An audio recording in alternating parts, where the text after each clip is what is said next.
Hicham il réécrit les partitions. Et ensuite, comment se déroule le travail entre vous deux? Que ça donne ce que nous on voit à la télé. Mais en fait, donc Hicham il travaille avec Camille Pépin aussi sur les orchestrations. Et moi j'interviens pas du tout dans ce domaine-là. Une fois qu'ils ont terminé leurs orchestrations, ils m'envoient les partitions finies pour que je puisse les étudier.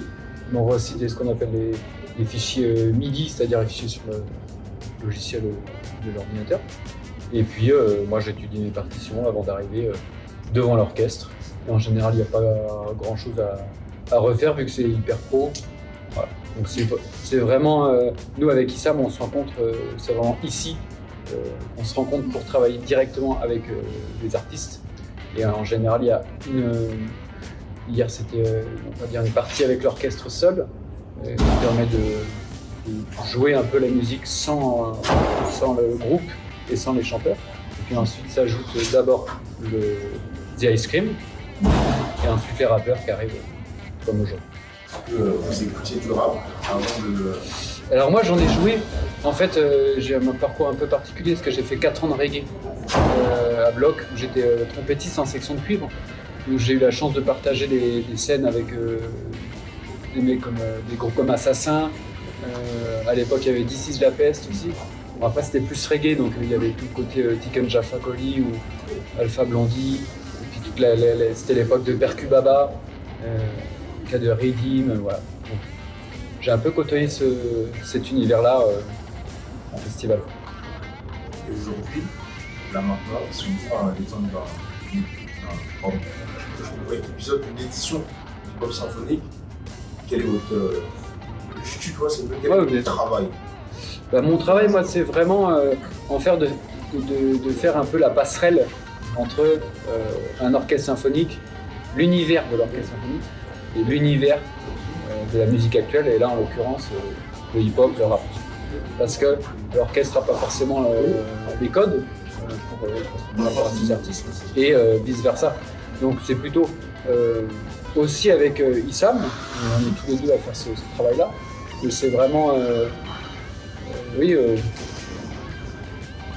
suis devant l'orchestre, mais après, une fois que la musique est partie, en général, ça roule bien. C'est juste qu'il faut forcément une personne quand même qui fasse le lien entre deux univers, parce que là, on est vraiment sur deux univers aux opposés, mis à part que c'est de la musique.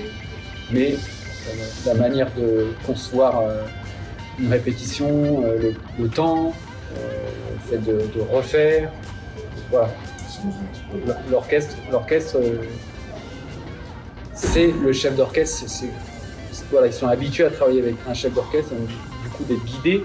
Et puis, ce qui est un peu aussi le contraire par rapport aux musiques actuelles, c'est-à-dire que en général ça se fait en groupe, c'est des compositions en groupe ou solo, donc ils n'ont pas affaire à un chef où on leur dit faut faire ça. Donc là avec Hicham, on est dans ce mood-là, quoi.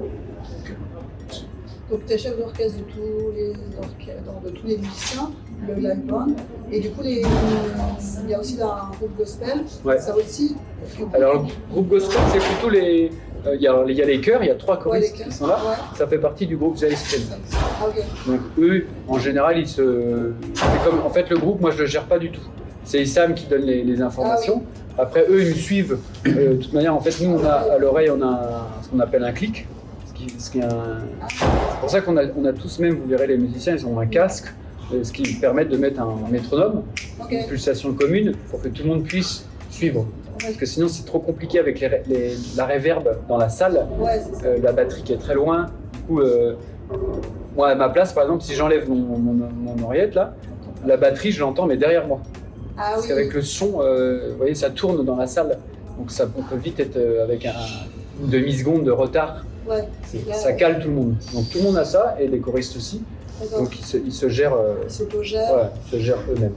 Okay. Et moi après, je précise, c'est pas moi le chef d'orchestre titulaire de cet orchestre-là. Je suis invité pour ce projet-là.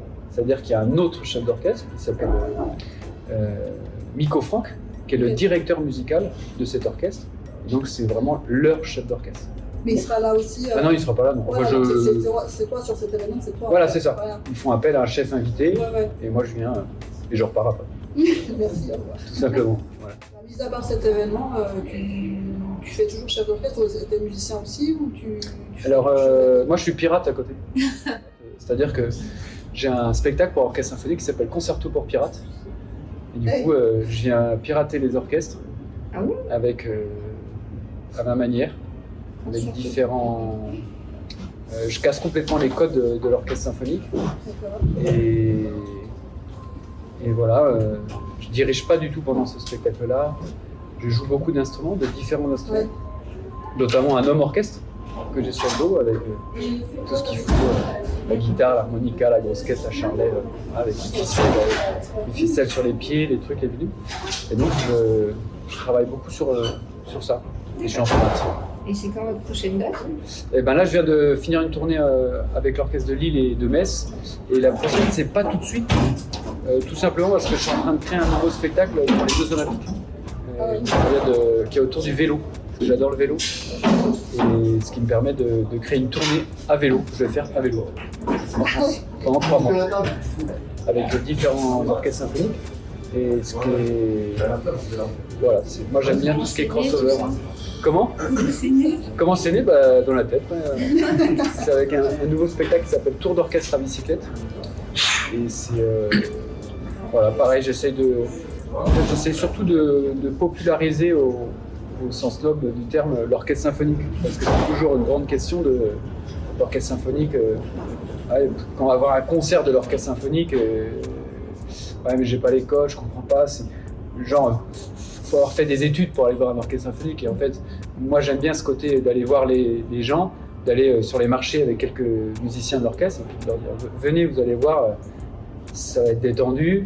Et puis moi je parle pas du tout en fait, c'est un spectacle où c'est tour d'orchestre à bicyclette, exactement.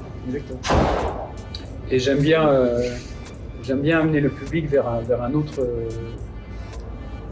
Une autre facette, vous voyez, de l'orchestre, parce qu'on a tous une image de l'orchestre symphonique, de l'opéra, de tout ça. Et j'essaie de désacraliser un peu ça, un peu aussi comme là, ce projet du pop symphonique. Ça permet, moi ce que j'aime bien dans ce projet, c'est surtout déjà que ça soit gratuit, parce que c'est bien quand la culture est gratuite. En même temps, c'est 5 minutes, il faut être. Ah oui, c'est vrai, ouais. En 5 minutes, il y a tout qui est parti. Donc, et puis ceux qui viennent, c'est quand même des jeunes en général, quand même.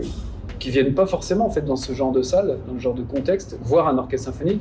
Et du coup là, il y a les deux en même temps, c'est-à-dire ils profitent des stars du hip-hop et puis de leurs idoles, enfin, des rappeurs qu'ils écoutent, plus l'orchestre symphonique, plus l'environnement qu'il y a autour, cette belle salle de Radio France. Donc ça fait beaucoup de choses réunies qui fait que